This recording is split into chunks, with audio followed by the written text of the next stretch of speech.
guys, magandang tanghali. Kain po tayo. Ay, aming ulam mo kagabi. Wala yung aking anak isa. Natulog pa. Yung anak ko isa nag-aaral.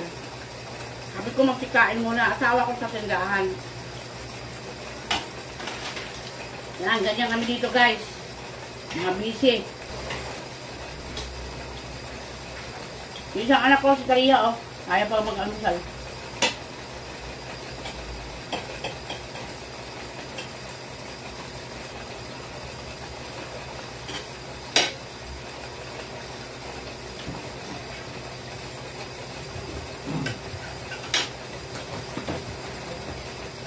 Grabe yung init ngayon guys. Kailangan talaga.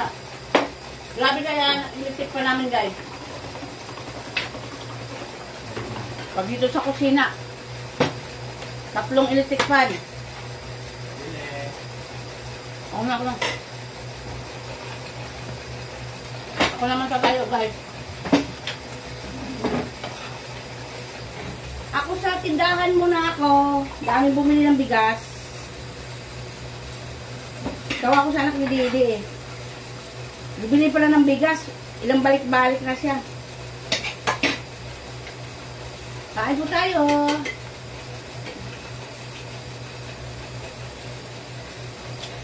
Ang takpal na sila yung mukha ko. Dito ka kayo. Ano? Kain tayo guys.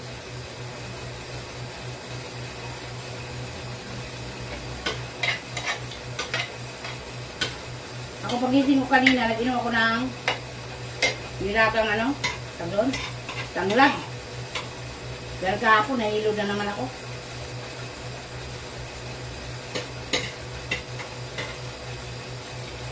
Ang hirap kaya ngayon sobrang init, no? Saka, kailangan inom ng tubig palagi.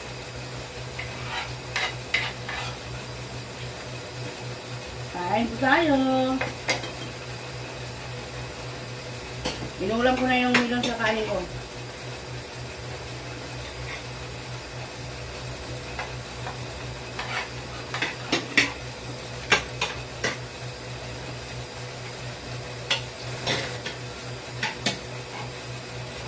Yun ang papasalamat natin palagi sa Diyos.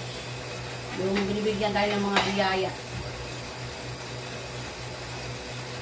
Kahit mayroon tayong mga kapitinsya dyan, yung mga tao sa iyo pa rin. Yun ang papasalamat natin palagi sa Diyos.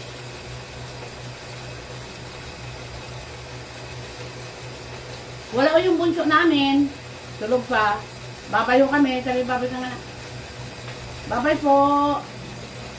God bless po sa atin lahat. Magsiingat po tayo. At magdala ng payong tubig po pag lumabas po tayo. Pero pag mga alas 12, alauna, huwag mo na kayo lumabas kasi delikado.